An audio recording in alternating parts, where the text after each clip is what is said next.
Watu wote wanajiuliza leo siku ya Ijumaa nini kinafanyika Arusha. Ni utamaduni wetu. Jana tumeona vijana wakionyesha mapokezi yao kwa Daktari Samia, lakini mkoa wa Arusha ni utamaduni wetu kula nyama.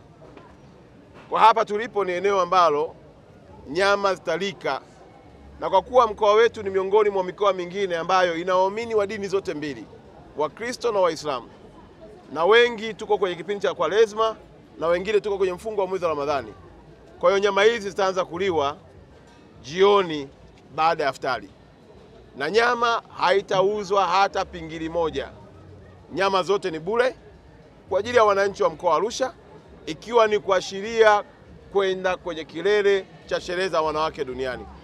Nyama hizi zote nasema ni bure kwa wewe mwananchi unayekuja kula, lakini Daktari Samia ndio aliyezigharamikia kuhakikisha kwamba zinawafikia wananchi wa mkoa wa Arusha, wanaendeleza utamaduni wao wa kufurahi na kula kwa pamoja.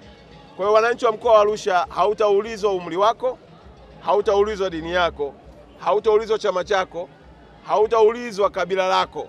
Unachotakiwa kufanya ni kuja tu kwenye maeneo haya ya Clock Tower na utawakuta vijana wa Arusha watakuhudumia. Jambo moja pekee ambalo uruhusiwi kulifanya ni kubeba nyama kwenda nayo nyumbani. Lakini pia tutakuwa na uji kwa wale watu ambao wataona mbali kwenda nyumbani kufuturu afu warudi hapa Clock Tower. Tumewaandalia pia uji, na ule uji pia hautanunuliwa wala hautauzwa. Wewe ukifika watakupa kikombe, utakunywa uji wako, utapiga dua yako, utaingia kwenye nyama, utakula nyama. Lakini yote hii ni mapenzi makubwa alionao Daktari Samia kwa wananchi wa mkoa wa Arusha, na kufanya wananchi wote tuendelee kuwa wamoja, tuungane kwa pamoja, na chonde kesho tuweze kumlaki kwa mapenzi makubwa katika uwanja wetu tukisherehekea sikukuu njema ya wanawake.